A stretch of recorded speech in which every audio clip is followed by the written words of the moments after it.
Alright, Shabbat Shalom, sis. It seemed like this one came up quicker this week. For real, for real. What's going on?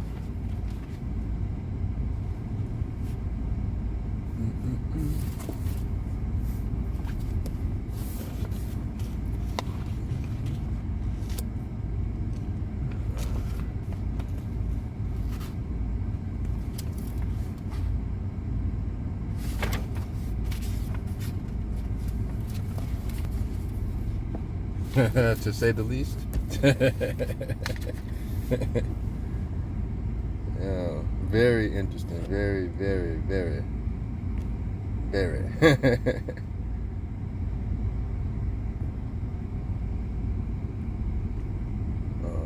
Alright, now Dropbox. There we go. Alright. Shabbat Shalom, everybody coming in. Great to see y'all again. Great to see y'all had time to stop by and kick it with fam for a little bit on this Shabbat. Prayerfully your Shabbat's going well, full of rest and all that great stuff. Just excited really about this Sapphire. This Sapphire stood out. Looking at Levi and the Levitical parts of it, and not really going to go into the Levi book specifically, the Testament of Levi or Levi, but more so that it talks about the foundations of things, how things start, where their starting point is from. But I'm gonna stop there before we get into it too deep. But yeah, if you're ready, get Jasher in and then get the Bible out. I'm gonna bring out the Strong's Concordance for a second, thanks to my big sisters. I was looking at the pages like, those are really strong concordancy, Lee. And I looked, I was like, oh yeah, I should have known that. So we're gonna flip there and talk about some Hebrew characters first before we get into everything. And Shabbat Shalom, Shantae, what's going on, sis? Crystal, what's going on, sis? Sister Sherry, what's going on, sis? yeah. I was like, yo, this that junk. But that's how you know you be studying. That photographic memory I be talking about. I've seen that background on that page before. I know I did. I know I did. But yeah. Get Big Brother up here. Drop a song real quick if he's able to. What's going on, Big Brother? Man, out here sending out these requests, you know. Oh yeah. Just inviting. I'm using 2 phones today. I'm finna see how this work out for me. Okay. Yeah, you like me, I got one on backup in case this thing stops doing this thing. So, yeah, yes sir. Yeah, you keep telling me I disappear when I go to send it, so yeah. We'll see if we can fix that. Yeah, I'll try something different with this camera thing today too. Maybe we'll see if they do if they keep doing the same thing they've been doing. But I have the camera open, you know, so y'all might see me go back and forth across the screen for a second, maybe. I don't know, but yeah, we're gonna see where to go. I got 2. Hey, never mind. Stop that, sis. Yo, real talk though. Real talk. One don't work unless it's on Wi-Fi. For sure. For sure. Great vibes already, you know?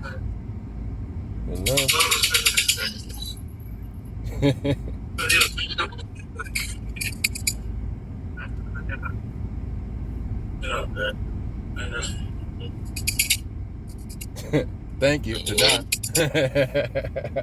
Appreciate you. You know, after though, yeah, we get together, chit chat, relax, you know. Enjoy the vibes.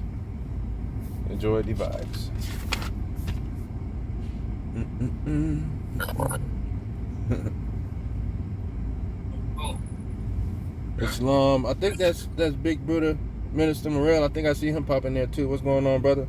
Great to see you. Great to see you. And Big Sis, I'll be Alav. I'll see you in there, sis. Great to see you. Great to see you. Hopefully all been well. All right, let's go.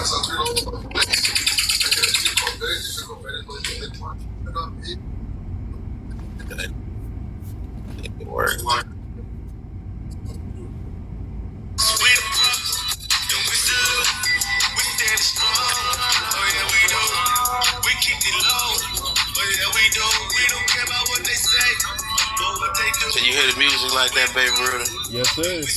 Yes, sir.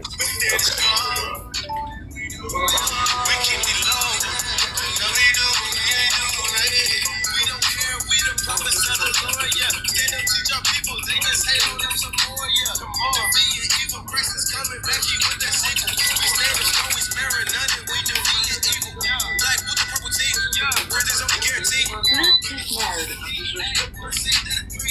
The Bluetooth device is connected successfully. It's the laws that we keep. Crying loud in the streets now. Grab a paper and a pen now. Come take back your crown. Come take back your crown. Yeah, the people of the world trying to tear us down. But we keep the laws and don't care what they saying now. 44, yeah. 144, yeah. Price is coming back, better prepare for that war, yeah. 44, yeah. 144, yeah. Price is coming back, better prepare for that war. We don't care about what they say or what they do. We the brothers, and we salute. We stand strong. Oh yeah, we do. We keep it low. Oh yeah, we do.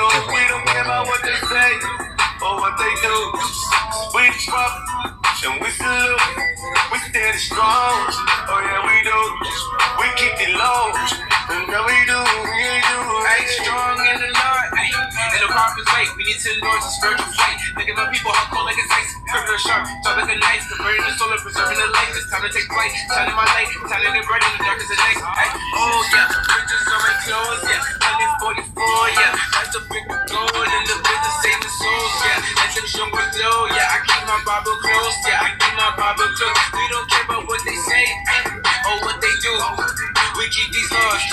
And how about you? No more lies, I learned the truth. My whole life I was a Jew. That's something I never knew. Taught me rise up in that school, but it's cool. Now it's back to the heritage. I chose the people that cast down all the habits. These laws is the medicine. These laws is my preference. This Bible is our reference. Now it's time to give them praise and give the Lord. We don't care about what they say or what they do. We the brothers, and we salute. We stand strong. Oh yeah, we do. We keep it low. Oh yeah, we do. We don't care about what they say or what they do. We the brothers, and we salute.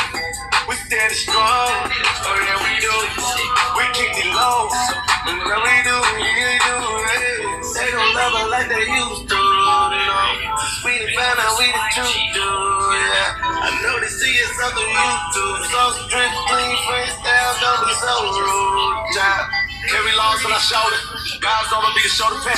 Crying out and we spare not so we know they mad. Temple season, give them time to pay for God's wrath.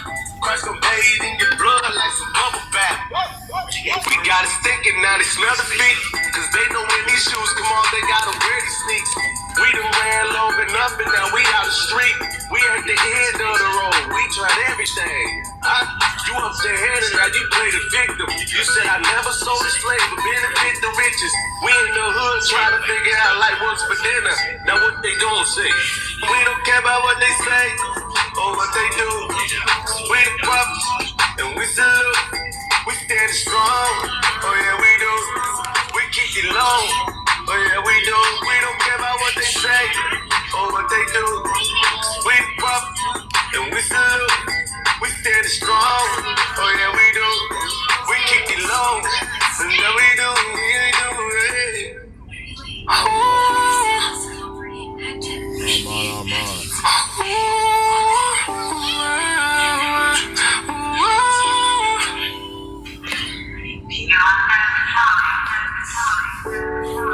Depart from my evil, apply your mind to wisdom. It's like today. If you don't repent tonight, then in your sin you will die. The most I have known for. Okay, this one of them ones.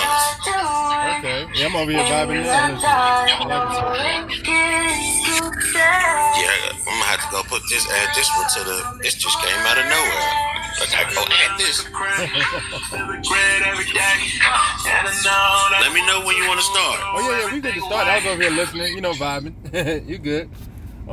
Yeah. Hey, say when you.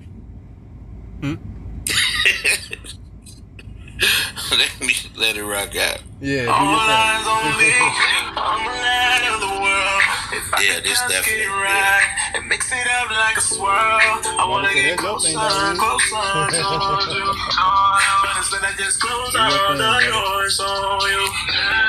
Gotta be down right in order to come up. Gotta make it sound right. Don't know why I'm caught up in my feelings. Don't know why. Like a big brooder in the building. Don't know why it's all I got. Hey, sis, you meant to send that request too when you get started? Just let me know.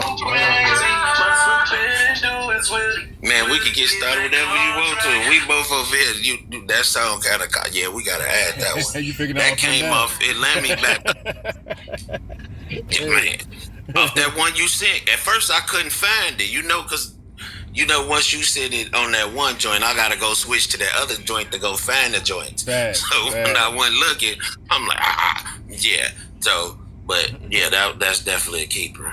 Yes, sir, Uncle Big Booty. Yes, sir.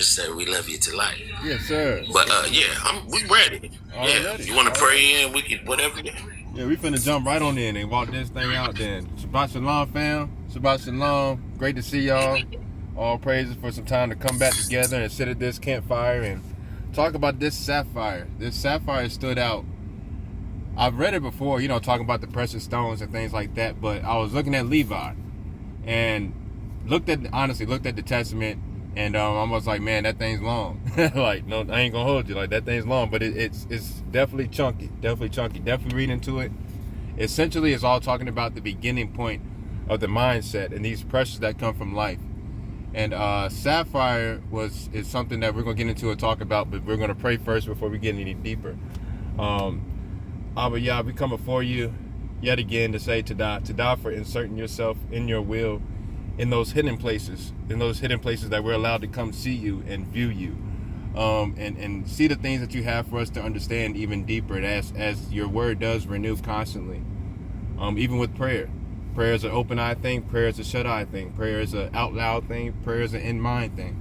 But no matter where we are, we can find you in those places, and they're so grateful. And also to die for this insight on this sapphire and these stones that you have from the pressures of the earth over time that come from colliding of continents that bring forth these precious stones and these precious things that reflect your light in different ways for us to understand. And it gets deeper than that. All praises. Pray that the words of my heart and the meditation of these studies will be acceptable in your sight as we have sat together on these things, and as Ravak moves, that the minds be able to receive, and as you bend your ear, you are also looking as well, and may it all be pleasing to you. Asham Yahava, Asham Yahashvai, Asham Ravak HaKodash, Aman, and Aman. All right, now that we got that in there, this sapphire. But before that, all praises, we're going to talk about some Hebrew character. We're going to get into some Hebrew character. So, I was trying to find the word for wisdom, right? I was trying to find wisdom and end up stumbling across and stumbling into a whole rabbit hole. We know how those go. But that word up there, B-A-Y-N, bine, right? Bait or bite, Alav, Yald, Nun, or Navan. And I was looking at this in Strong's Concordance in the Hebrew and Aramaic part of the concordance or dictionary. It's number 996. And as I was looking at this, right, and I was taught about Hebrew characters before, but was just led to kind of go deeper in it, just seeing what we get. You know what I mean? Just taking that challenge and going in deeper, because if Yah puts it on your heart and those righteous waters start flowing, go ahead and dive into it. You'll be grateful for what it comes from. Now, the whole, the source of things, I didn't get that far, right? But I got as far as seeing that, these characters are first letters first. So you got to know the letters before you know the character. The character is the combination of the letters to make that sense plural. And as my sisters were talking to me about, each letter births the next. It multiplies the next, right? It pushes the next on to the next. And I was looking at that B-A-Y-N, and I was like, well, why isn't it Ayan, in the middle? Because it will be bite, it will be the B, and then it will be the Yod, and then the Nun, right? But if you put that AY together, that AY gives a question. This is where the crystal came in. Tada for helping me out with this. The AY together asks a question, which forms the image, right? So it's not really that it's wrong. It's on the right path. But when you marinate with these things, it helps you see these things. So I was like, okay, well, these letters got to be individual before you put them together to make a meaning anyway. And as we know, ayan, if you take those letters, it'll be Alav, Yad, Alav, Nun.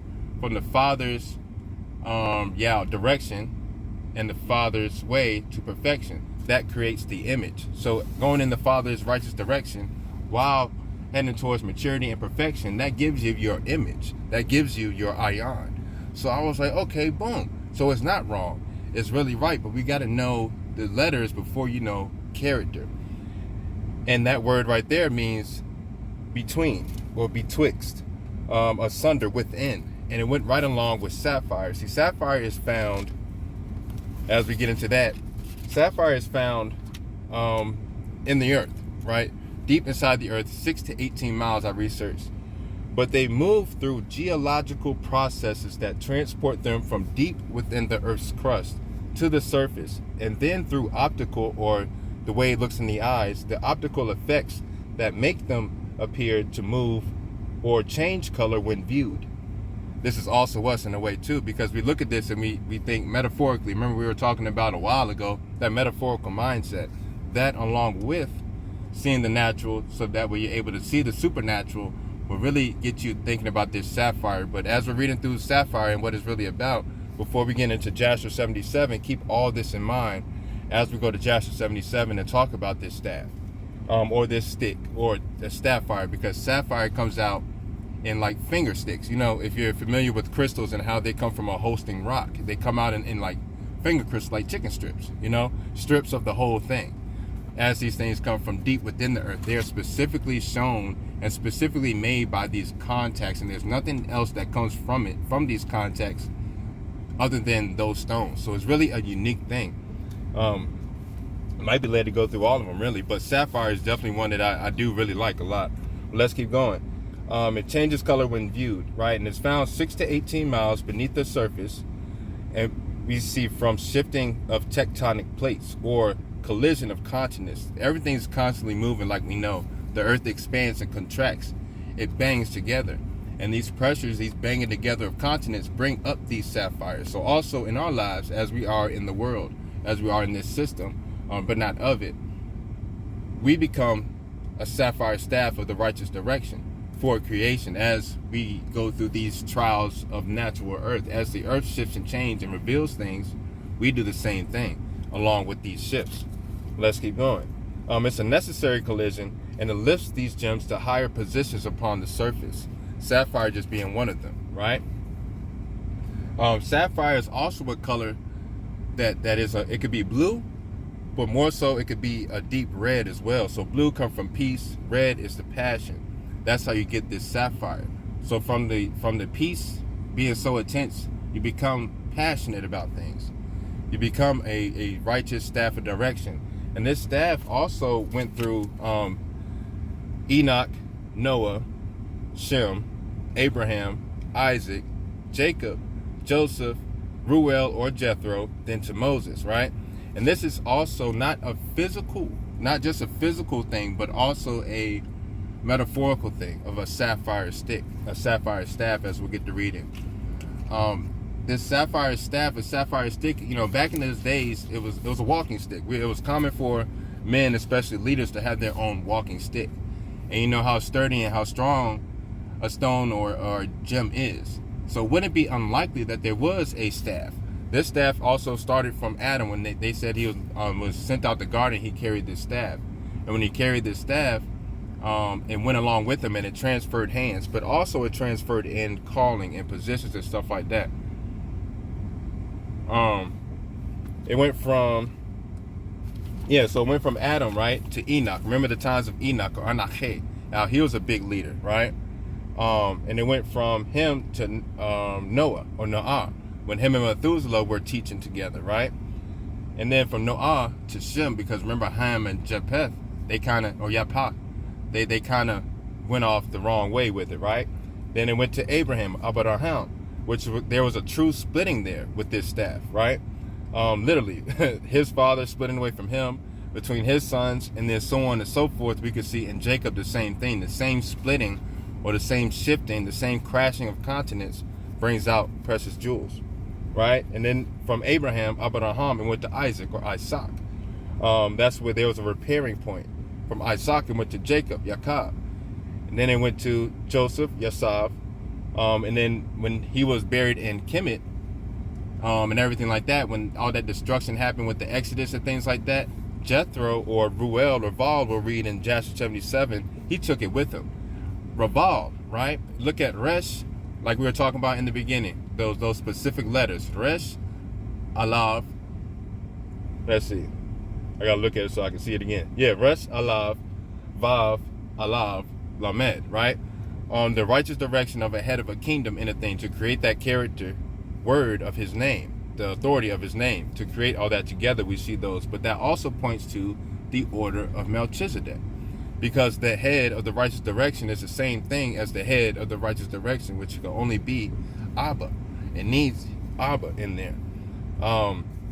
The Midianites, they were righteous ones, and then there were enemies, right? But if you look up and research, there were some that were in, this is the order of Melchizedek, because also at this time with Abraham, at that time, this at the time with Moses. Yeah, with Moses, everything like that, the staff were from Moses, but then we get to Joshua, right? That's where we're getting to today, right? We get to Joshua. We go from a place where that staff was needed, but then it was to a point where Joshua was. You feel me? So it goes to a point where you need to walk with the staff as a visual thing, to a point where you get to the promised land and become that sapphire, right? It got really deep, really cool. Let's see, as I got notes everywhere, as we keep reading about Sapphire. Sapphire, as the host rock breaks down, remember we were talking about how you got to chisel away basically at these rocks to reveal the sapphire crystals, or sapphire stones. So the host rock, or that Alav Yad, that ion, that image, that Abba hand of direction from Abba, coming out that host rock, breaking down from life, breaking down from situations, breaking down from equations. All these pressures, these stones, that's a lot of the reason why they were in the Ephod or the Avad or Avad, because of where they came from, and they were unique, that they came from different pressures. As we go through these pressures in life, and as we're teaching, be that sapphire staff. Let's keep reading. As the host rock breaks down via weathering, the sapphire crystals are released. Water currents and rivers carry them away. So what does that make us thinking about? Water currents. This is people. This is ways. This is emotions. And rivers. These are pathways through different positionings. They carry them away, positioning them deep in river beds, in the bottom of rivers. We're also going to touch in Joshua chapter 4, if Ravak allows, because we might just talk through it. But Joshua chapter 4, remember they put stones in the river, and these would be a representation. So also there's a correlation metaphorically in that as well. We could see the correlation that kind of carries on both ways. Specific stones, it didn't state, right? But it goes with the correlation of terminology type of thing. If we're following, we keep going, right? They get carried away, positioning them in deep into river beds, like they did in Joshua crossing over Jordan, right? The baptismal waters. And deep in the riverbeds and alluvial layers. Alluvial layers are like soil, silt. And silt is basically smaller than sand, larger than clay, deposited by water via ice, wind, and water, which is liquid, solid, gas, which is original things, originalities of the making of the earth, of the atmosphere. These atmospheres change. These atmospheres shift based off of the pressures in specific places. I was talking to my brothers and sisters about this part too. We hold the keys to the atmosphere. We keep that medical mindset. I mean, medical. It is medical, metaphorical mindset. So I reckon that wasn't an accident. But one sec. As we keep going, we walking this thing out.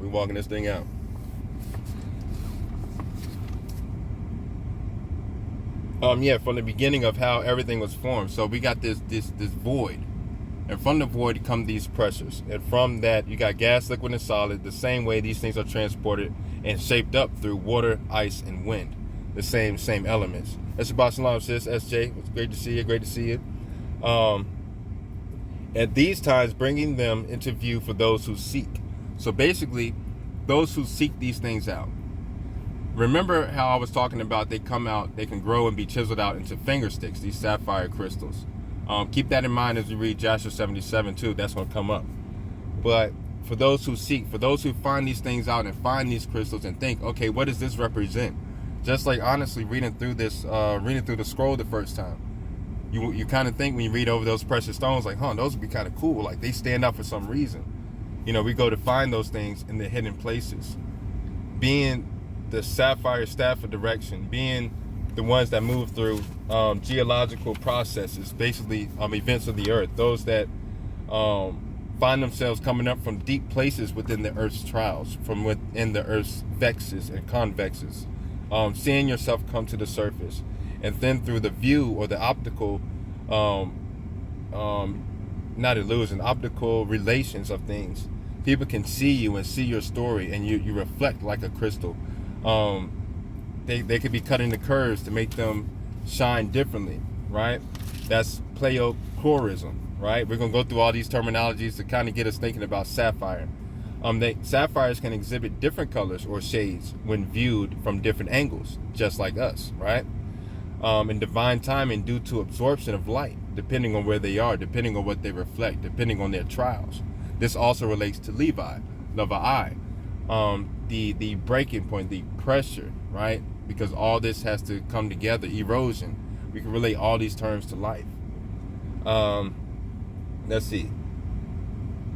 And then physical movement.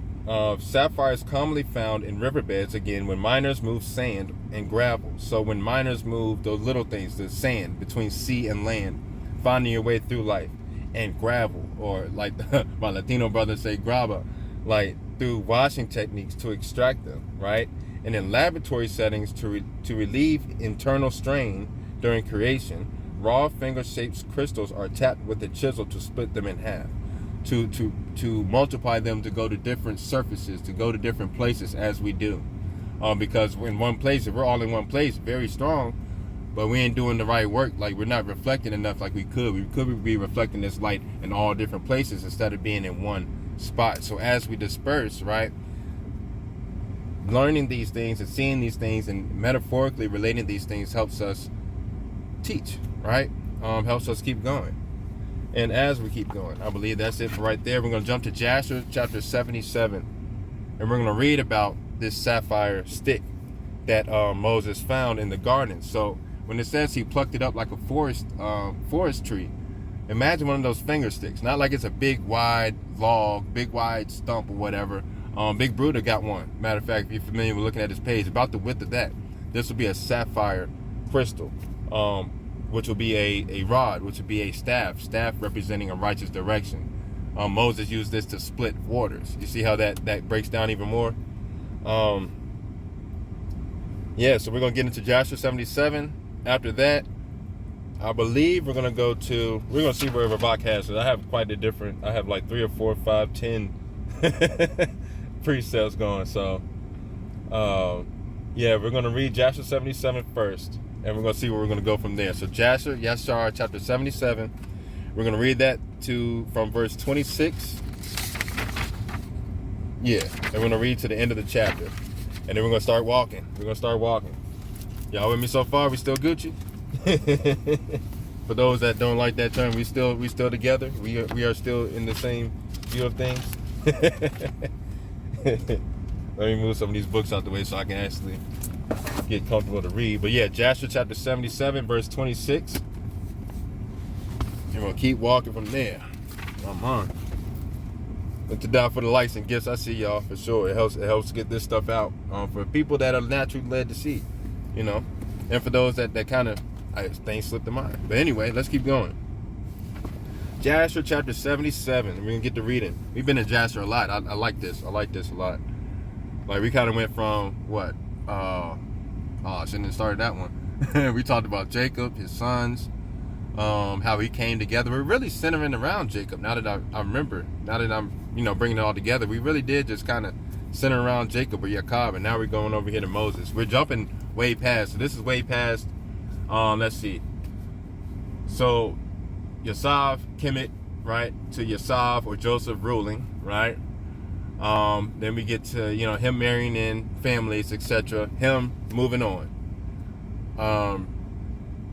After that, slavery, we really got into slavery. We got hooked in because, after Yasav, they didn't see a point of really keeping the rules and things like that. You can read that in Jasher as well. After that, let's see. This is a sneaky test. After that, yes, that's when Ruel or Jethro. If you read in Genesis / going into Exodus, you'll see Jethro, but that's just talking about Ruel or Raval or Ravaal. He is the Midianite priest, as we were talking about. Obviously, not in the way. Not in the way of us, but in the Melchizedek lineage, right? Again, there were some good Midianites, there were some bad Midianites, there were some enemies, some friends. Ruel, Raval. That's why this is in his garden, and that's why Moses was the only one that could pick it. So now we're going to Moses. This is post Cush. Remember Moses, which after he off the Hebrew man, he ran and escaped Kemet, right? Then he ended up ruling for 40 years, I believe. I'm pretty sure for 40 years. And after that, after getting their land back, because their king left, their land got snuck and took over. Moses came in, helped them out, get everything back together. After that, the wife wanted to mess around with Moses. Moses said, no, I'm not about that life. That's not how we roll. She said, okay, forget you. She got her people to go against them and say, hey, he doesn't want to do anything with me. What's the point of him, etc. It wasn't an aggressive thing. It was mainly and definitely a peaceful thing. Moses said, you're good. Take that back. I'm going to part ways. He parted ways. And that's where Raval saw him and locked him up. That's where we're at now.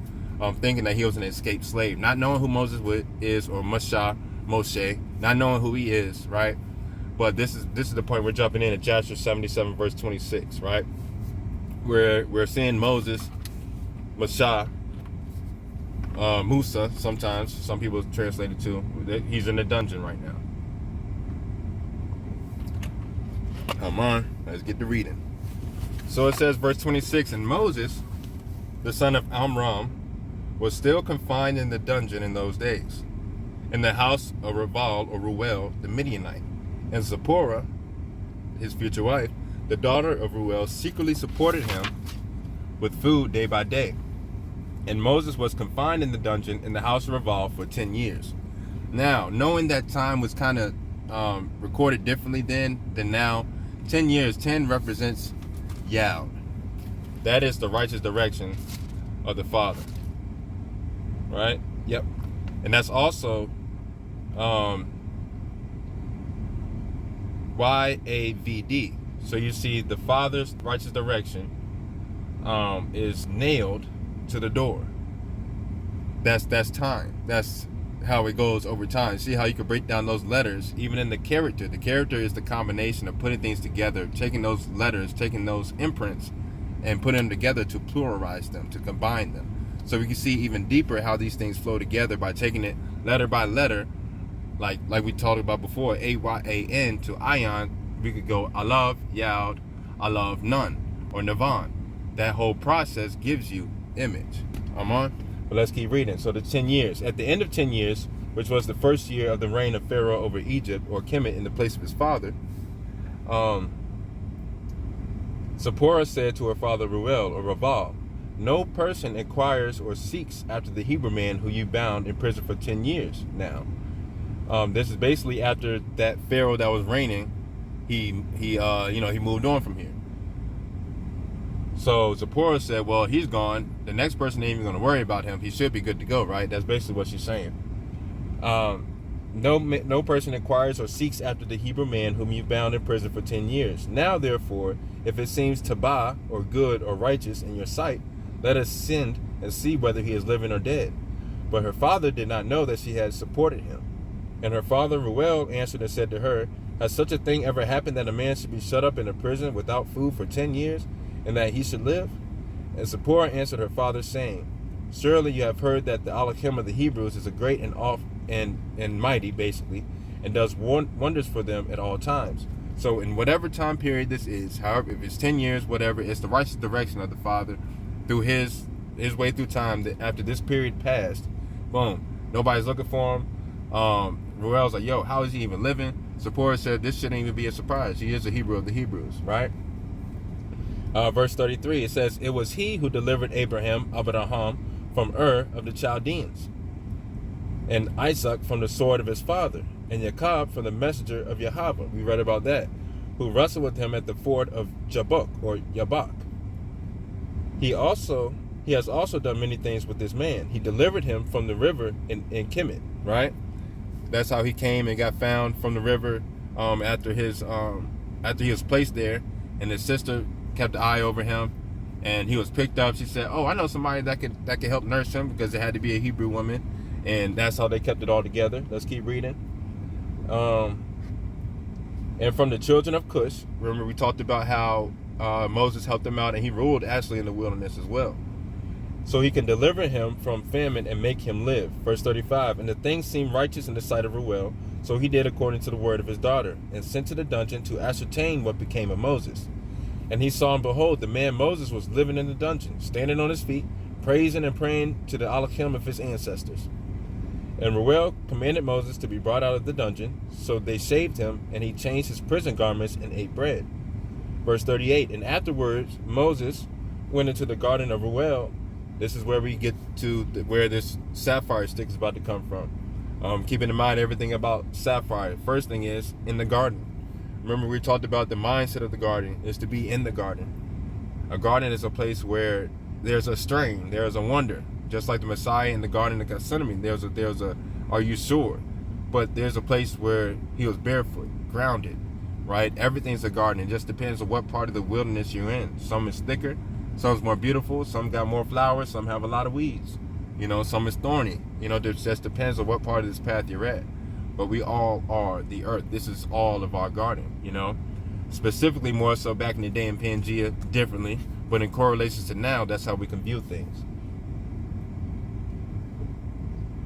Let's see. Yeah, in the garden of Ruel, verse 38. And afterward Moses went into the garden of Ruel, which was behind the house, and there he prayed to Yahweh, his Elohim, who had done mighty wonders for him. And it was that while he prayed, he looked opposite to him, and behold, a sapphire stick was placed in the ground, which was planted in the midst of the garden. So this righteous direction of sapphire qualities, of pressures to come up from the ground. So at this part, that's what we read about how these things come up, because at that place in the garden of Ruel, the Midianite, the high priest of the order of Melchizedek, at that point, he was over a place where the earth came together and smashed together continent rifts to bring up a stone out of the earth to be seen. So he literally saw this sticking up out of the ground. Ruel saw this plenty of times. I never really messed with it. We'll see later on, men have tried to come and take that to get his daughter, in order to get his daughter Zipporah.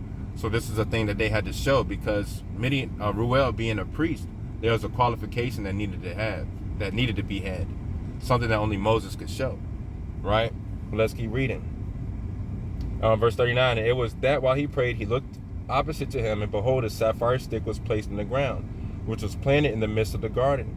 And he approached the stick and looked, and behold, the name or the authority of Yahweh Elohim of hosts was engraved thereon. It was cut, because these things are naturally cut. They're actually formed cut. They actually are formed in specific lines, depending on how they come in contact with each other. It was written and developed on the stick. You see what I'm saying? So let's read that again, verse 40. And he approached the stick or the staff or the righteous direction and looked, and behold, the name or the authority of Yahweh Elohim of hosts was engraved thereon, written and developed on the stick. Verse 41, and he read it and stretched out his hand and plucked it like a forest tree from the thicket, and the stick was in his hands. Verse 42, and this is the stick with which all the works of our Elohim were performed after he had created the heavens and the earth, and all the host of them, seas, rivers, and all their fishes. So the people, the ways, and all of their creation. So this is the divide. Also talking about the seas, rivers, and their fishes, the parting of the waters that Moses would use this stick for, or use this purpose, or use this reminder. Eventually, not being able to go into the promised land, but at a point where Joshua would just be. It goes from a point of carrying the stick walking with the stick to being the sapphire, just knowing what it is, to actually being that, to have the qualifications of that, just like how Joshua was, or Yeshua, Yehoshaphat, actually, not the begotten son, but the same name. Let's keep reading. Verse 43, and when Elohim had driven Adam from the Garden of Eden, so from the Garden of Eden, not from Eden, but from the garden, from the that one specific place of thinking, he took the stick in his hand and went and tilled the ground from which he was taken. So it was a tool. It was Zion as well. Zion, Alav, Yod, Alav, Nun. So from the harvesting tool of the Father through the righteous direction of the Father is maturity and affection. That is Zion. But let's keep going. Verse 44, and the stick came down to Noah or Naah, and was given to Shem or Sham and his descendants until it came into the hand of Abraham the Hebrew, or the Abra. Verse 45, and when Abraham had given all he had to his son Isaac, or Isaac, he also gave this stick to him. And when Jacob had fled to Padam Aram, remember we read about that?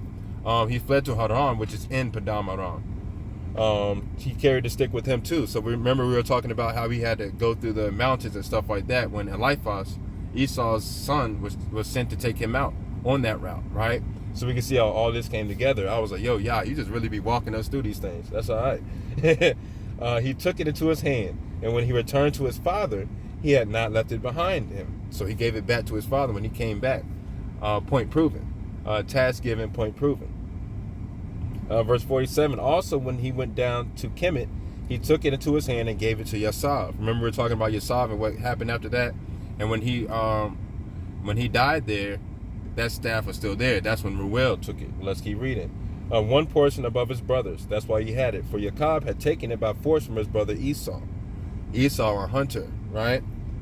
Let's keep going. Verse 48. And after the death of Joseph, the nobles of Egypt, or Kemet, came into the house of Joseph, and the stick came into the hand of Ruel the Midianite, of Melchizedek, Melahate Sadak, the order of Melchizedek. And when he went out of Kemet, he took it in his hand and planted it in his garden, a place where he knew it would be righteous, a place where it could sit, right? But it also comes out the same way. So he set it back in the setting. That's why I said it like that, so we can see it this way. Tadaravah. He set it in a setting where it could look like it's supposed to be. That's what we do. We set people back in the settings so they can look like where they're supposed to be, where they come from. So when it's seen, it's not seen as a thing that's, it's a natural thing. Verse 49, and all the mighty men of the Kenites tried to pluck it when they endeavored to get his daughter Zipporah, but they were unsuccessful. Verse 50, so that stick remained planted in the garden of Ruel until he came who had a right to it and took it. And when Ruel saw the stick in the hand of Moses, he wondered at it and gave him his daughter Zipporah for a wife. He already knew where it was. He already knew what it was. He knew that he had the ability to carry on with this. So now we can see that sapphire stick. But now we're going to keep talking about sapphire. These are just precepts to go along with sapphire, as long as we're thinking about that that flow of things. All right. So we can see how Moses got that. And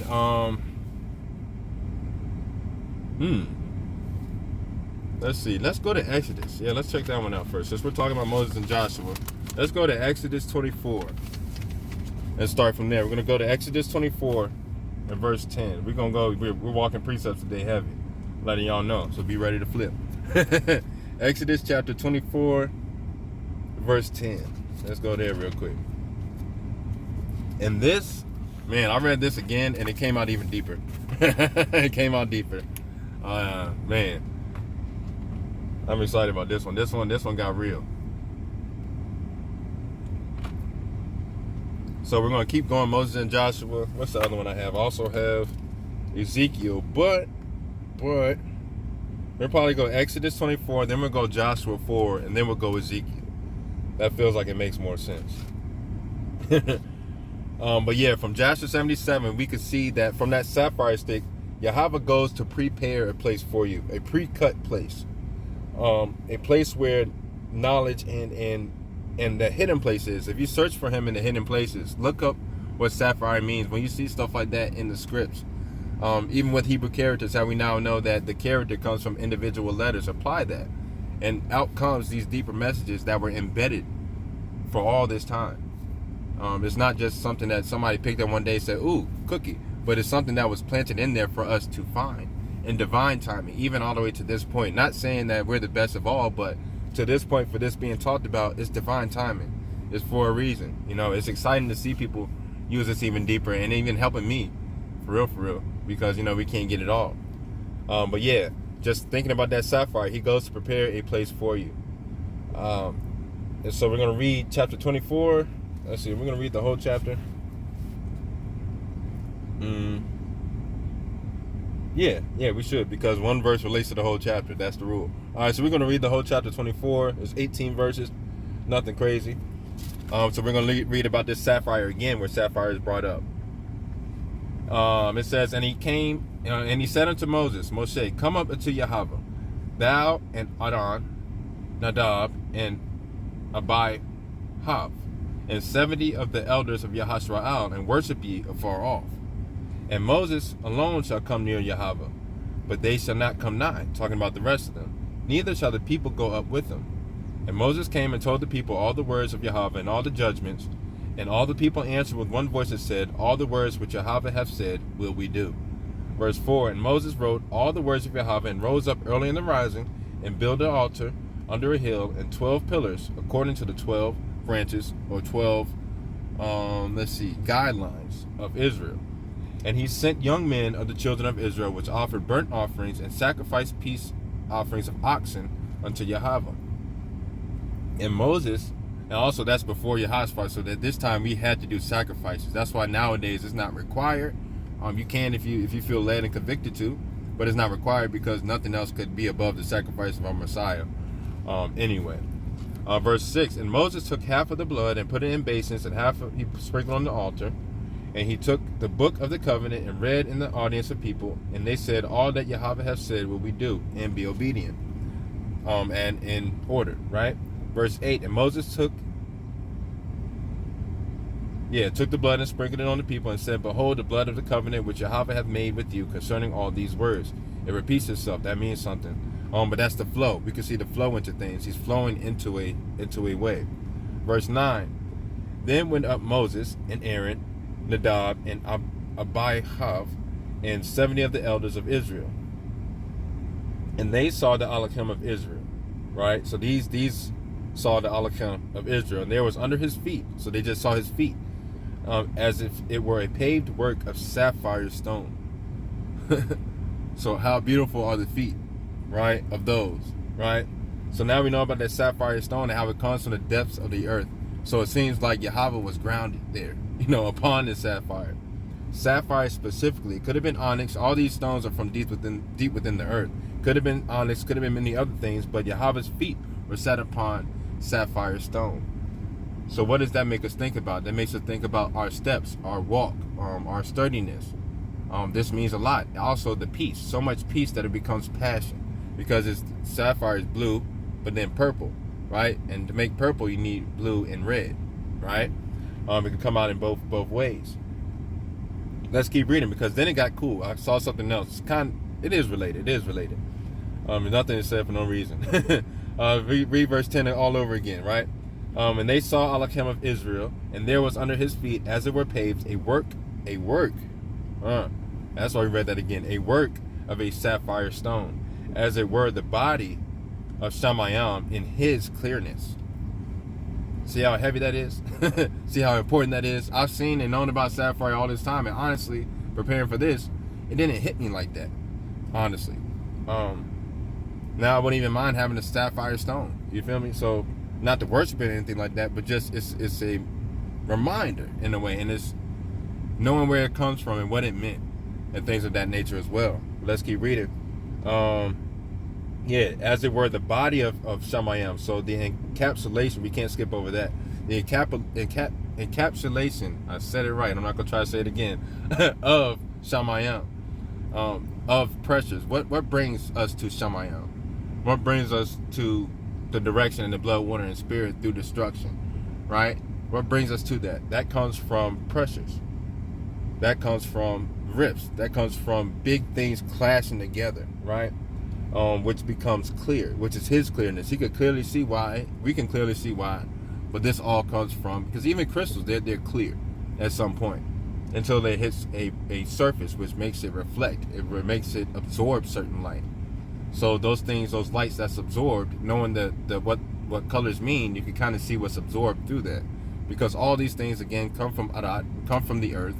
These things are expanded through the earth and reflected through us, stones, grass, birds, sky, all these things forcing and compacting together to come out with each individual thing, as we walk together.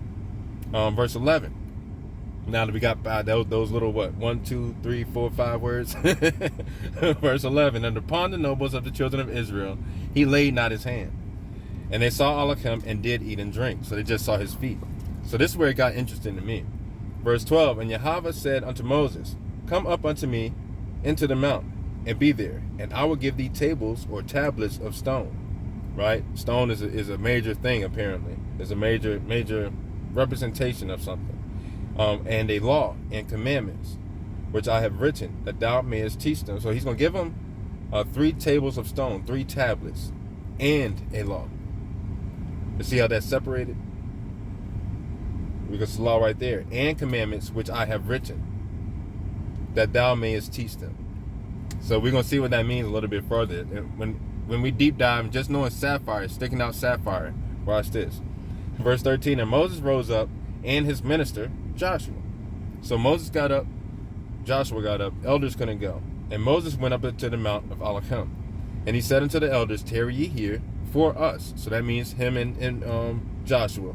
So therefore, Moses still having this staff, Joshua being around it, right? But becoming. So right there was a place where it was a shift. It was another shift happening up there in that mount, even outside of just Moses getting the law. But Joshua was seeing something too. Joshua was getting a download here too. Joshua was in the surrounding of this too, to see his teacher Moses, his leader Moses, to see how he's acting and how he talks to the Most High. So that way he's actually able to do it. He's seen all the flaws of Moses. He knows the flaws of Moses. He's close with him. But now he sees how to act. So now he's like, Moses, you could keep the staff. I already know what to do. You know what I'm saying? Staff be in the righteous direction. Verse 14, and he said unto the elders, tarry ye here for us until we come again unto you. And behold, Aaron and Hur are with you. If any man have any matters to do, let him come unto them. Verse 15, and Moses went up into the mount, and a cloud covered the mount. What's in the cloud? The cloud got gas, liquid, solid, right? Cloud has gas, which is what makes the liquid, which drops down liquid, which can become solid, which absorbs in context, becomes solid. Once it hits the mud, mud becomes clay, solid, worked by the hand of the potter. Again, we talked about that last week too. But a cloud covered the mount. The cloud covered the high point. We know what mountains mean. Mountains can be situations. We'll just paint that across the board. Situations. And the glory or the impact of Yahweh abode upon Mount Sinai, right? So we look at Sinai. We're going to work this Sinai out. This is one thing that I meant to do before, but we're going to do it live and in action. So we got S, we're going to spell it out. We're going to write it out. S-A-Y, because that's what an I would correlate to. Each I would be an A-Y or an ion. N-A-A-Y. So we can see now we got a Semek, a seed planted in thorny ground, by the Father, through the righteous direction, towards maturity and perfection of the Father, goes back to the Father for righteous direction. That's Mount Sinai. Doesn't that sound like what happens on Mount Sinai? So now again, that's literally how you can work Hebrew characters to see each individual letter combined brings out the birthing of character, of that word, of that authority.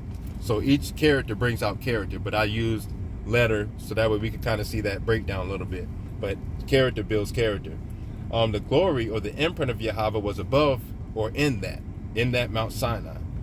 Mount Sinai is a representation of a lot of things. See how deep this goes? And this is just in one verse. And the cloud covered it 6 days, 6 Dalet, right? The door in the righteous direction of the Father is the mark, right? D-A-L-A-T. And the seventh, it covered it 6 days, and the seventh day he called unto Moses out of the midst of the cloud. Now remember, we talked about before the beginning of how creation came to be, the earth, right? But also it correlates to how the mind is built and the body is built and how it grows. You can kind of see the correlation in that as well. So he called Moses out of the midst of the cloud for those 6 days, and out of the seventh, for that new mindset, mind frame of thinking by these laws. So 6 days on the seventh rest, right?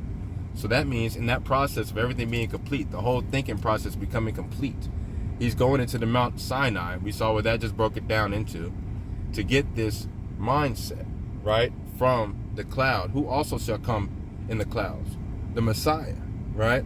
So all this coming together, right? And he called Moses out of the midst of the cloud on the seventh day. Let's keep reading. Verse 17, and the sight of the glory of Yahweh was like devouring fire on the top of the mount in the eyes of the children of Yahshua.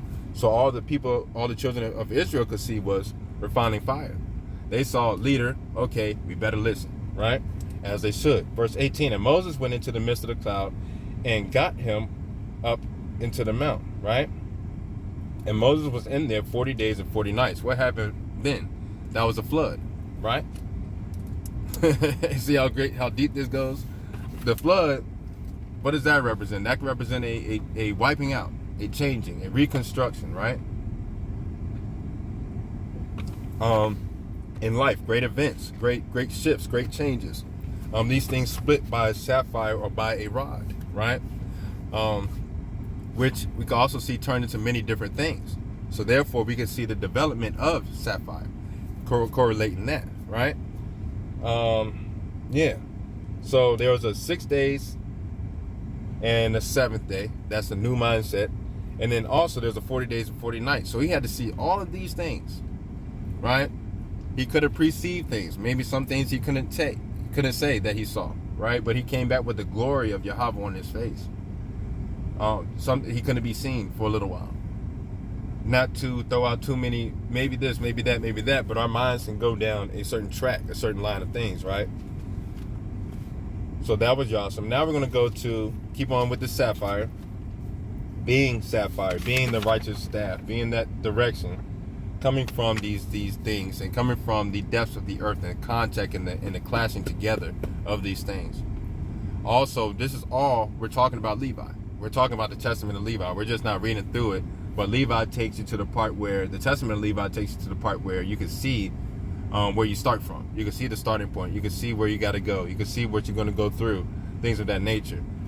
And this can correlate to the sapphire stick or the sapphire staff, going through all these things, metaphorically, that sapphire goes through. Look up the other stones, what they go through, their qualities and stuff like that. Onyx was one I was looking at deeply. Didn't really get to dive into it even deeper, but onyx, one of those things too. As we study, as we sit at this campfire, you know, and also Ravak lead. I'm not too far from done, so you know, if y'all have something y'all want to come up with, I see La Crystal up there already. Not too sure if you meant to be, but I'm gonna add you up there. You know, you can hop down if you want, but we're gonna go to Ezekiel. No, we said we're gonna go to Joshua. That's right, we're gonna go to Joshua. Joshua chapter 4. Talk about that a little bit. Go through some precepts. Joshua chapter 4.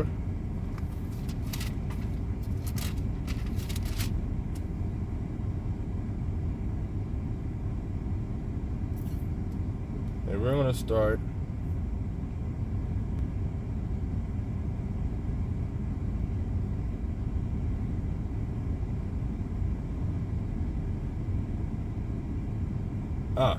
yeah, we can start at verse 8 of chapter 4. So we're going to Joshua chapter 4, verse 8. Sorry for the silence. It's a lot, we're going to read, Joshua chapter 4 at verse 8. What we see here is where stones are placed. And we see also where sapphires can be found, deep embedded in the rivers. It makes you think why Joshua told them to set the stones in the river. Did Joshua maybe see that sapphire staff and see where that came from and things of that nature, things like that? Let me get all these up here real quick. 2. You know. One more. Marshals don't do this. I think that's good. I think you might got to reach somebody to unbox you up.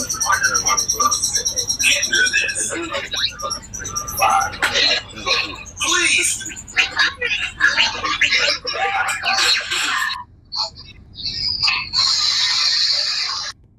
All right, praise Yah. Boom, back in effect. So, Joshua chapter 4, verse 8. It talks about the stones. Why would Joshua, like thinking about that, seeing the natural so we now can see the supernatural? Why do you think Joshua put those stones into the river? What did he possibly see? Where did he possibly go through? What did he talk about with Moses? What did Moses tell him that isn't really known? My mind goes to these places. So we're going to read verse 8. And the children of Israel did so as Joshua commanded, and took up 12 stones out of the midst of Jordan, out of the midst of the baptizing waters, out of the midst of Yarden. Let's see, we got Yad, we got Resh, or Yad, Alav, Resh, Dalet, Alav, none. So now we got the righteous direction of the Father for a head of kingdom. So through the head of kingdom, through using your mind and what you saw through the door of the Father through perfection, or to the maturity of perfection. So now we can see, breaking that down, we kind of put together, Joshua saw something, Joshua heard something, Joshua knew something from Moses, right? Let's keep reading. According to the number of the branches or the guidelines of Israel, and carried them over with them unto the place where they lodged, and laid them down there. And Joshua set up 12 stones in the midst of the Jordan, and placed where the feet, we read about the feet too, the feet of the priest which bear the ark of the covenant stood. A whole lot of salah in there now, right? So let's read that again. And Joshua set up 12 stones. So we got 12 guidelines, 12 branches in the midst of Jordan, the baptismal waters, what we just broke down. The place where the feet of the priest, right? How beautiful are the feet? The feet of the Most High sat upon Sapphire, right? These priests going in line, the order of Melchizedek, and also Israel, right? All in the order of Melchizedek, but Israel as well, Muslim as well, those things, the good ones, there's righteous ones, not righteous ones, along those lines. Where the feet of the priests which bear the ark of the covenant, right there, drop that in there too, stood. And they are there until this day, right? Never changed, not one jot nor tittle. Verse 10, for the priests which bear the ark stood in the midst of the Jordan until everything was finished. That Yahweh commanded, right, Joshua to speak unto the people, which echoes throughout time. Be skillful in the echo, right? Remember that? According to all that Moses commanded Joshua. So all those conversations, side conversations, whatever, everything that was commanded. And all the people hastened. Remember we talked about hasten and Terry. All this coming back together. And passed over. All this is a process of passing over, right? This also talks about, the circumcision. This also speaks about the circumcision. Not everybody was ever able to make it across, because not everybody gets this point.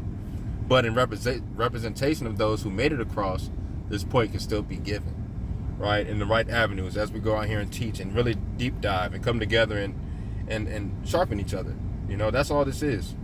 That's all this is. Verse 11, and it came to pass when all the people were cleaned, passed over, that the ark of Yahweh passed over, and the priest in the presence of the people. Salah. Verse 12, and the children of Ravban, Reuben, remember we read about that in the trance of nature. And the children of God, or Gad, right? Gaimal, Alav, Dalet, through humility of the Father in the door, right? We can see that deep dive in half the tribe of Manasseh, or Manasseh, passed over armed before the children of Israel, and Moses spake unto them, about 40,000 prepared for war. That number 40,000, I'm telling you, once you start breaking this stuff down, it gets pretty cool. 40,000, where did I jot that down at? It's a period of testing or transition. 40 is the mom, or the mem, the blood, water, and spirit via the Father through the righteous to become the righteous blood, water, and spirit. About 40,000, put that in there, insert there, prepared for war, passed over before Yahweh until battle.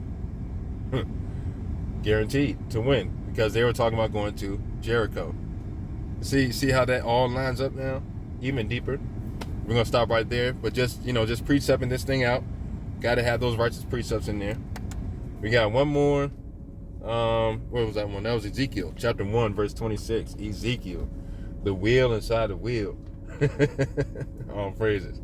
Let's go to Ezekiel chapter 1, and we're gonna read chapter 1 and break down as we walk. And after that, I reckon that looks like it's about it. The rest of them, there was another one, Lamentations chapter 4, I believe, brings up Sapphire again. Yeah, Lamentations chapter 4, verse 7 through 8. Jot that down, go through it. I was waiting for sis to pop up there. Yeah, Lamentations talks about Sapphire too as well. That talks about the Zion. I'm not going to read it, but let's just go there real quick so I can just kind of look. That photographic memory I be telling you all about. The Lamentations of Zion, right? That's basically what it's talking about. That requires Sapphire. Again, it goes in there too. But let's read Ezekiel chapter 1. Oh, that's right behind it. See, honestly, like the books, I'm good with the books once I'm looking for them, but in sitting and in passing, I could look right by them, honestly. So this is real, like real life, right? All praises. All praises. And that AC isn't too bad for y'all, right? Y'all can still hear me? Hey, yeah, it seems like y'all can hear me pretty fine. Let's see. Read Ezekiel chapter 1. We're gonna read the whole chapter. Let's see. Now it came to pass in the 30th. We're gonna break some of this down too. Let's work this thing out. Can't go by that. So it came to pass in the 30th year. Lamad, right? Righteous direction. We can break all that down specifically. So that's some homework to the side right now. In the 4th month, right? Alav, Gamal, Dalet. In the 5th day, that's He, Holy Spirit, of the month, right? So now we got year, month, and day. So now we got situation, point, and decision. It goes like that. Let's keep going. And I was among the captives by the river Chebar or Cheabar. The heavens were opened, and I saw visions of Elohim. Let's keep walking. In the 5th day of the month, which was the 5th year of King Joachim's captivity, the word of Yahweh came expressly, quickly unto Ezekiel the priest, the son of Bavzai, in the land of the Chaldeans by the river Chebar, and the hand of Yahweh was there upon him. And I looked, and behold, a whirlwind came out of the north in a great cloud, and a fire enfolding itself, and a brightness was about it, and out of the midst thereof as the color of amber. Amber is a specific phase of accessible combustion, right? There's something about to go down out of the midst of the fire, because there's fire and there's amber. That's either a starting combustion or right before finishing combustion. That's when you would see an amber.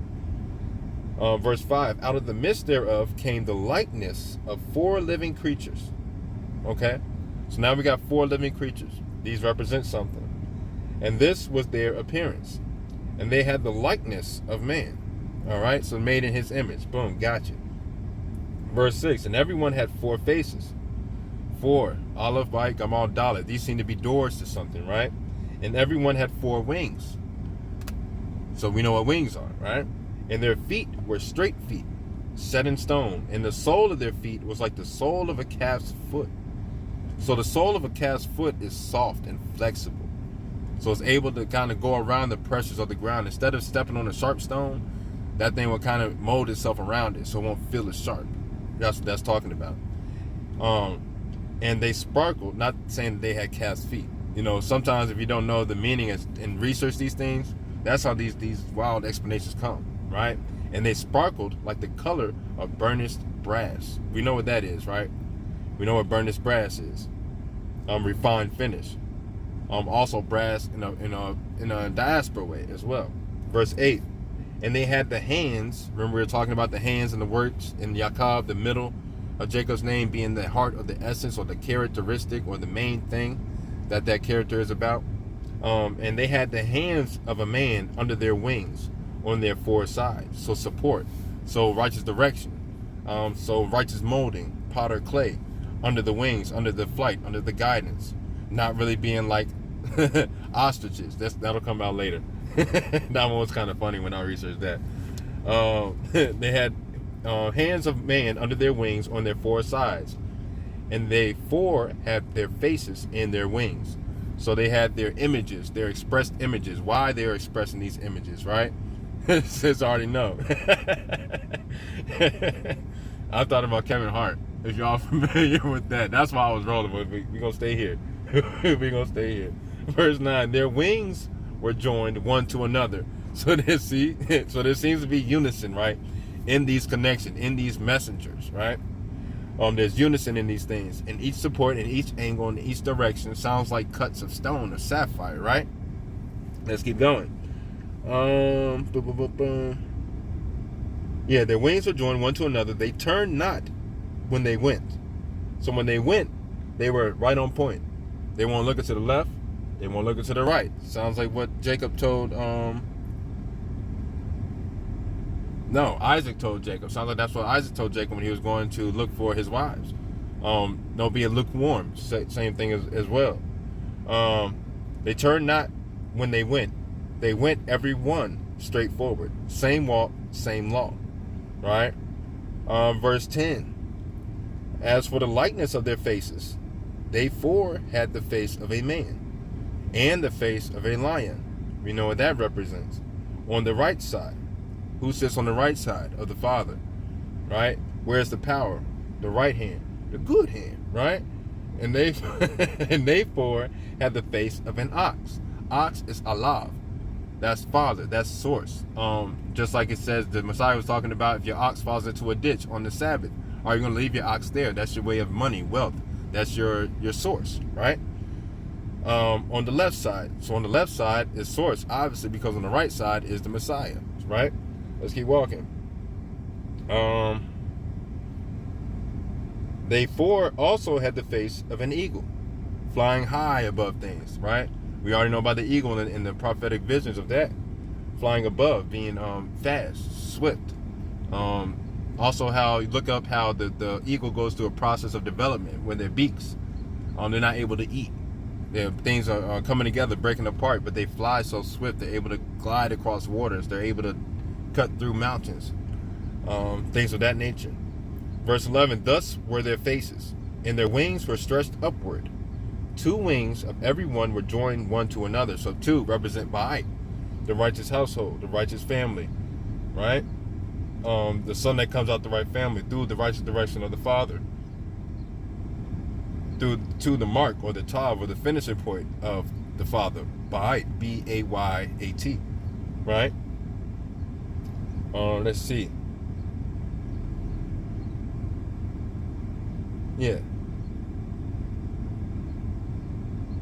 Yeah, thus were they facing, and their wings were stretched up. Two wings of every one were joined one to another, and two covered their bodies. And they went every one straight forward, basically reiterating, whether the Spirit was to go. Whichever way the Spirit was to go, that's the way they went, right? In one accord, one direction, connected in unison, right? Whether the Spirit was to go, right? They went, and they turned not when they went, right on point. This is what Ezekiel is seeing. Verse 13, and as for the likeness of the living creatures, their appearance was like burning coals of fire. Sounds like refining process, right? Sounds like a place setting for things to be cooked upon. Think about a charcoal grill, right? Think about walking on hot coals, seeping hot coals, right? Like the appearance of lamps. Thinking about the lamps, the oil in the lamps, the virgins, everything like that, of the stories of the Messiah. These are parables. These are secrets. These are codes. If you don't study these things, see how much you're missing now. All of a sudden, what's going on, partner? What you're missing? All of a sudden, the neighbor's coming out. This what Shabbat does over here. Let's keep going. And the likeness of the living creatures, their appearance was like burning coals of fire, like the appearance of lamps. It went up and down among the living creatures. And the fire was bright, and out of the fire went forth lightning. So strikes a specific impact, right? Or commands in order as they're moving, as spirit guides. Verse 14. And the living creatures ran and returned as the appearance of a flash of lightning. That's how quick they're going. So these messengers working from the four corners, right? Let's keep going. Now, as I beheld the living creatures, behold, one wheel upon the earth by the living creatures with his four faces. So think about the four corners of the earth, right? It says, now as I beheld the living creatures, verse 15, as he's looking at the living creatures, behold, one wheel upon the earth by the living creatures with his four faces. So there's a determining thing on the earth. Maybe this is the thing that shifts the earth to bring forth these stones, right? Just maybe. Verse 16, the appearance of the wheels and their work was like unto the color of beryl. Beryl is a greenish color. That is love. Most of what we see around us, 70% of what we see around us is green, right? This is just what Ravak was revealing to me as I was reading,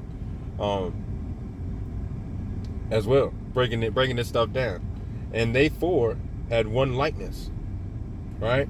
And their appearance and their work was as it were a wheel in the middle of a wheel. So a purpose, a guiding, a turning, a churning, a grinding, a digesting, right? There seems to be a wheel that turns these things, right? Laying flat, turning these things on these four corners, right? Let's keep going. Verse 17, when they went upon their four sides, and they turned not when they went. Same thing. Directed. Verse 18, and for their rings, they were so high that they were dreadful, or heavy, or hard to keep up with, right? And their rings were full of eyes. Eyes. That's also representation of ayon, image, right? We talked about that earlier. Seeing these things round about them four. So the repetition, just like David, repetitively, the word around their minds. Verse 19, and when the living creatures went, the wheels went by them. So as their direction. So it seems like being that sapphire, or being that divine place of heaven, Shamayam, touching earth, right? Yeah, when the living creatures went, the wheels went by them, and when the living creatures were lifted up from the earth, right, the wheels were lifted up. Whithersoever the spirit was to go, they went. Thither was their spirit to go, the same. And the wheels were lifted up over against them, for the spirit of the living creature was in the wheels. Salah. The spirit, that is the connection, because it's soul, spirit. Soul to spirit in past, present, and future, right? So all this is how you work together. Verse 21, when those went, these went, and when those stood, these stood. And when those were lifted up from the earth, the wheels were lifted up over against them, for the spirit of the living creature was in the wheels. So there's a fight. There's a clashing of continents. There's a turning, churning. Keep this in mind. And the likeness of the firmament, right? So that sounds like require. That sounds like mindset. That sounds like, you see how we could get mindset and creation from that as well? So, tada Abba, I see that now because that's where I went before. Not knowing that this is where I was going to go to now. But trust the process. No matter how wild it might seem, trust the process. Testimony. Willing to be a martyr, willing to be torn down. What is he talking about? Be willing, be able, because it comes together. Let's keep going. And the likeness of the firmament upon the heads of the living creature was as the color of the terrible, or the great, the mighty crystal stretched forth over their heads above. Verse 23, and under the firmament, or under the require, was their wings, their ways of flight, straight, the one toward the other. Every one had two, right, as is right, two, righteous family, by which covered on this side, and everyone had two, which covered on that side their bodies, equal, covering equally, divinely, no worries. Verse 24, and when they went, I heard the noise of their wings like the noise of great waters, as the voice of the Almighty, the voice of speech, as the noise of an host. Where they stood, they let down their wings.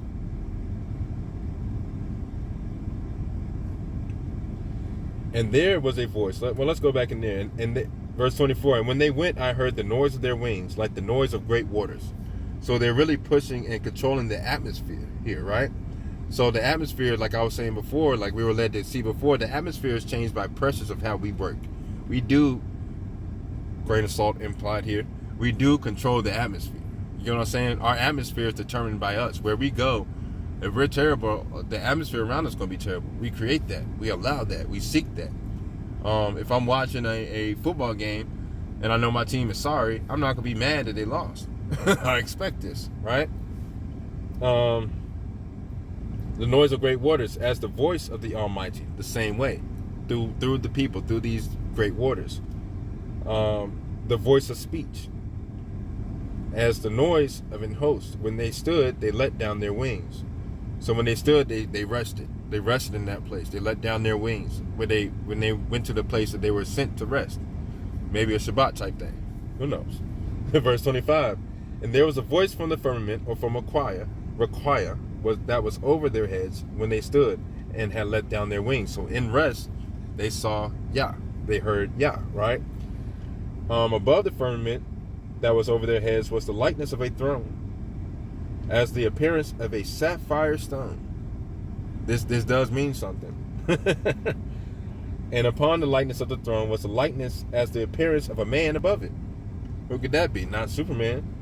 And I saw as the color of amber, yet again, as the appearance of fire round about within it, from the appearance of his loins, even upward. Sounds deep.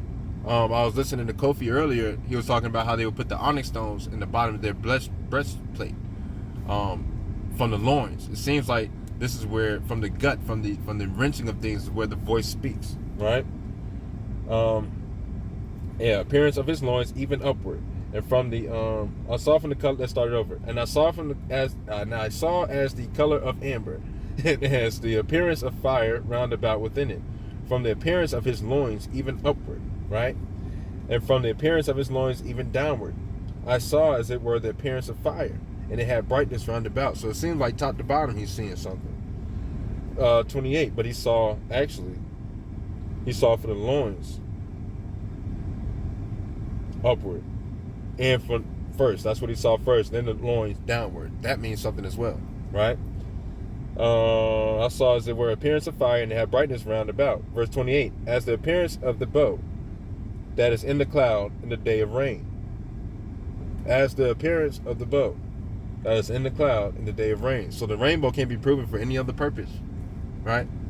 But means something. It's a lot. So was the appearance of the brightness round about. That seems like all the colors, all the sapphire, all the stones, all of the effort, right? So was the appearance of the brightness round about. This was the appearance of the likeness of the glory of Yahweh. And then what happened? And when I saw it, he said, "Oh snap!" I fell upon my face, and I heard a voice of one that spake, right? And he spake unto me, "Son of man." Right?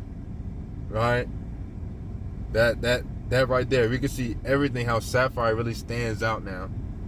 The qualities, the natural, the supernatural, and you can see how important Sapphire is to Yahweh. I didn't really see it like that deep.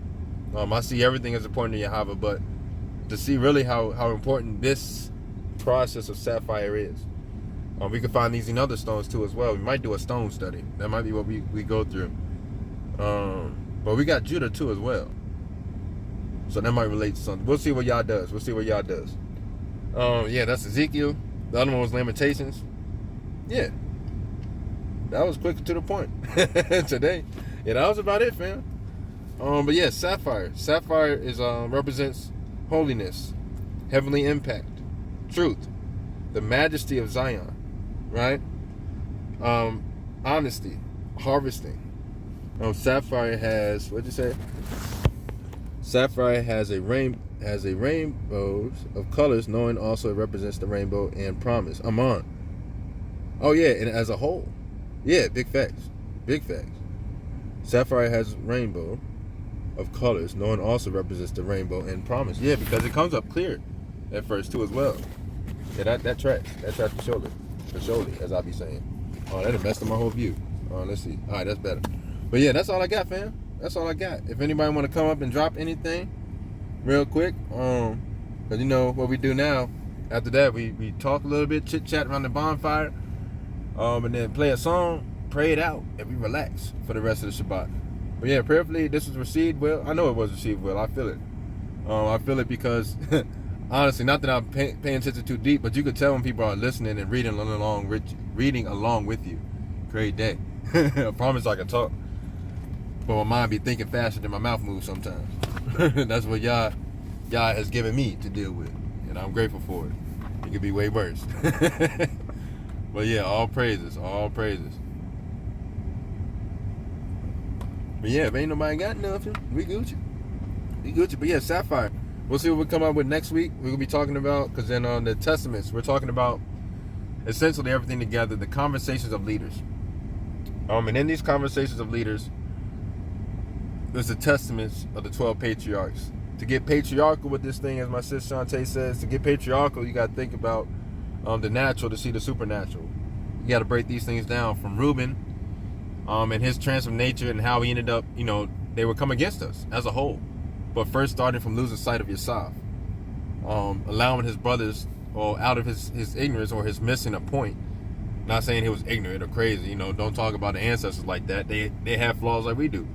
But out of that came a whole situation. But out of that, this staff carried on.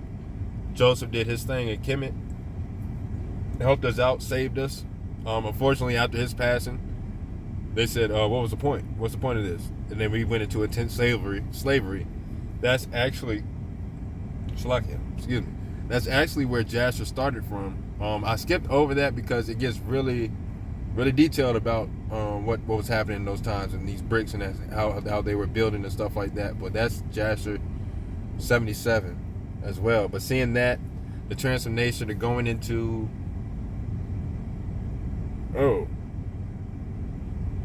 Naphtali and this ain't gonna be in order, but I know we went over so far. We went into Naphtali and how the message is supposed to be taken out and carried out. Not Samson. Simeon. Talked about Simeon and how what his name means and how this affected from his brother as well, but then the hardening of the heart, preventing things from happening. How he really wanted to see his brother not living no more, right?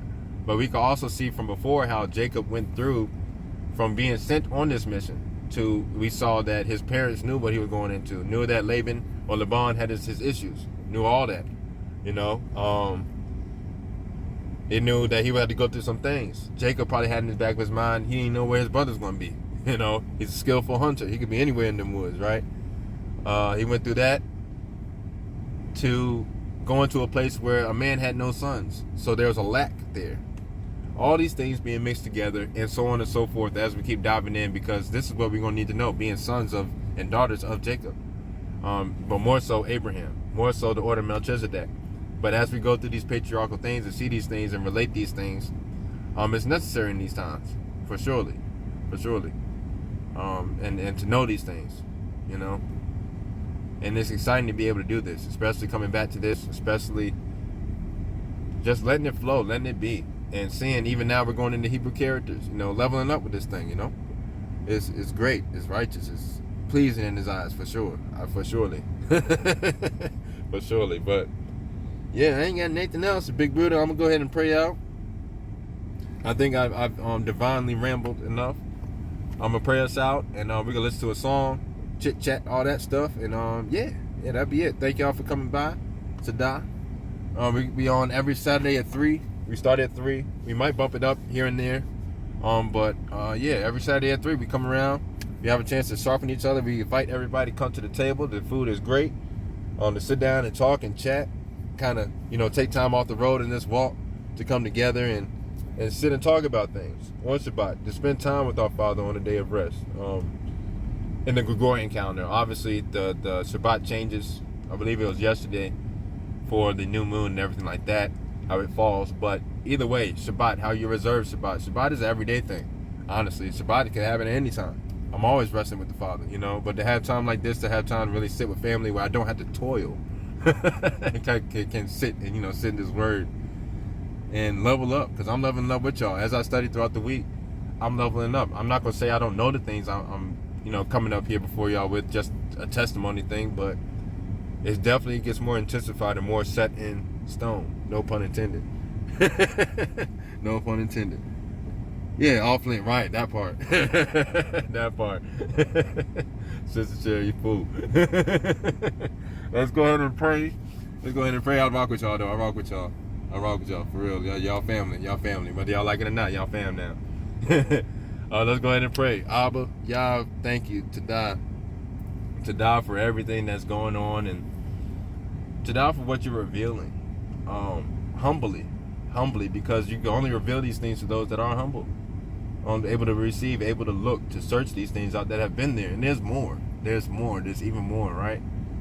That's exciting to know that there's even more. This is probably just the surface of things. Who knows? You know.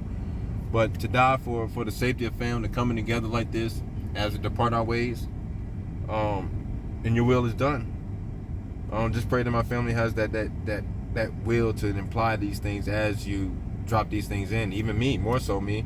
Not to go above anybody else, but just to have this reminder in my mind throughout the week and throughout life. May it be set in stone in the rivers and waters of the body. So that way, when I'm sifting through things between sea and land, I'm able to see a reminder of something. Even in Joshua, even in Moses, even in Joseph, even in all the way back, as we're looking into who you've put in these roles to be examples for us in stone yet again for generations. Even us being examples, us being required to set in stone something, us being required to have a weakness that we can't get rid of, but we can work around. Because where else will we have a chance to choose free will? And we will always choose you. To die for another day of rest, to die for protecting us, and as you will continue to protect and watch over us, and your messenger speak to us, may we have that same ear you have. Be it quick to hear and slow to speak. Asham Yahava, Asham Yahashbai, Asham Ravak HaKodash, Aman, and Aman. Working that muscle and strength. Yeah, because the mind is the biggest muscle that's tested, I'm telling you. I'm telling you. I'm not always the nicest guy in the mind, but I'm the nicest guy out the boca, out the mouth, out the pa, right? The mouth, that's one that I laughed at too. I was like, yo, pa, pay, right? If you put those two letters together, it's the mouth of Father. Like that's all it is. Like ain't nothing around it. You better be speaking what he's talking about. That's it. That's all. Ain't no cuts around it. But yeah, big brother, you you got a song you wanna play? Go ahead and drop that in right there. Shabbat Shalom, fam. Shabbat Shalom, And we good. On you, sir. To die.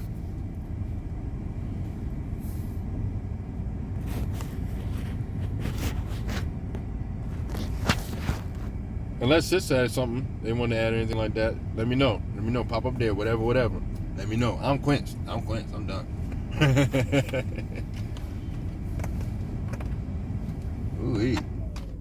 And we made good time today, a little early. Just the joy of the morning in the dark, no wish you say. Come to the rock, don't be foolish. running around like a crack, red every day. And I know that I want to throw everything away. All eyes on me, I'm the light of the world. If I could just get it right and mix it up like a swirl, I wanna get closer towards you. But I just close all the doors for you. You gotta be down right in order to come up. Gotta make it sound right. Don't know why I'm caught up in my feelings. Don't know why I did it, and I know our word is all I got. Girl, it's just so shady. You crazy. I've been and do this with to get back on track. I decided to come back, come back, come back, back.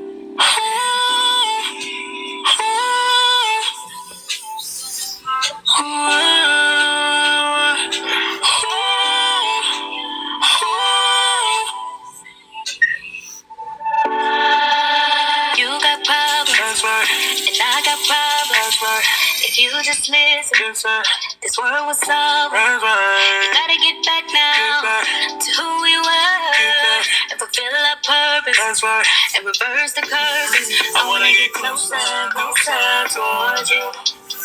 Instead of just close all the doors on you.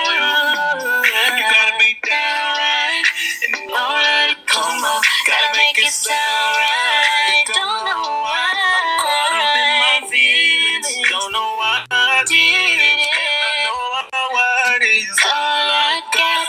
Stop living so shady, or else you'll go crazy. What's within do is will get back on track. I heard him say, come back, come back, come back, come back, come back, back, back, come back, come back, come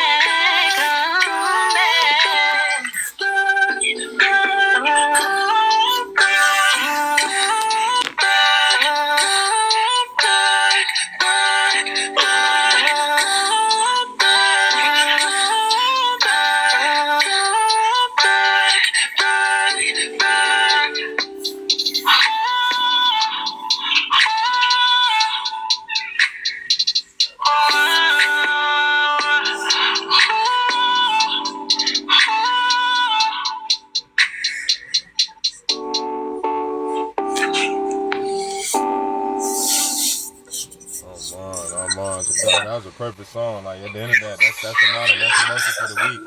Like, go back, go back, go back, go back and get some more, and some more, and some more, and some more. Keep on going back, fam. Keep on going back. Oh man. Big con. Big con. That's it. That's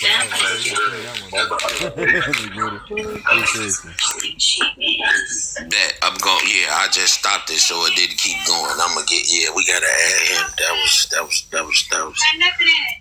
was the piece. The choir that came over all of us, the peace, like you said, it just set the tone for the week, man. You feel me? Like everybody got quiet. I got mad quiet. Vibing, man. That's you, bro. That's you. That's y'all through you, man. That's all right. I love it when that works. Y'all amazing. All praise be unto the Most High. Yes, sir. Yes, sir. Yes, sir. Yes, sir. Appreciate you, sir. We're gonna talk about this too. We're gonna talk a little bit after this. Catch up. I ain't talking to Big Buddha much. Oh man, you already know. Hey, look, what's understood don't gotta be explained. It's all man. You know. You know. But you know, man. So you close out. We can pray it out, and we gonna start back. Everybody, whoever if you was with us the first trip around, we gonna start back our weekly family workout. I'm not sure what day. Prayerfully Monday is the goal. But we coming back at you, and if you want to come up, everybody's welcome. It's a us thing. It's a growth thing. So just be on the lookout for it. It's coming back real soon. We excited. We got some things for you. That's it. Yes, sir. That's all right. Wait a minute. I'm going to jump in on the road. I'll probably get actually with y'all. I do the random walks and stuff on the road. So it's a pussy and stuff, all that. That's my intention. Is to when you text me during the day and you have that break. Then that's when we gonna you know what I'm saying? Copy that. Yeah. Move like that. Yeah, that's the goal. Yeah, that's the goal. Yeah, I like that. That's playing it. That's proper preparation to this point performance, Yes, sir. All right, man. We're going to close out. Mute up so you can go ahead. I said I'm going to go ahead and mute up so you can pray out. Yeah. Yes, sir. Yeah, we already prayed out, fam, but we can, yeah, I mean, we pray, we talk in prayer. So Big Bruder set us up for that anyway. So we talk in prayer, we talk through prayer, we speak prayer. So again, just make sure y'all keep going back, and keep going back to these things and these messages in the way. And we're gonna catch y'all next week. Haba. Love y'all. Appreciate y'all for sticking around. And all praise, Sister Sherry. All praise. Glad that you were able to make it in, and you're strong. You're strong, Basis, for sure. I'm gonna leave it like that. But Shabbat Shalom, fam. Keep on resting. Keep on enjoying yourself. Shalom, Elder Tamara. See you over there. But yeah, these are recorded, so it's on my YouTube page along with the rest of them. So just hit me up if you need them. That's it. That's all. That's the message for today. Shabbat Shalom, fam. Love y'all. Peace.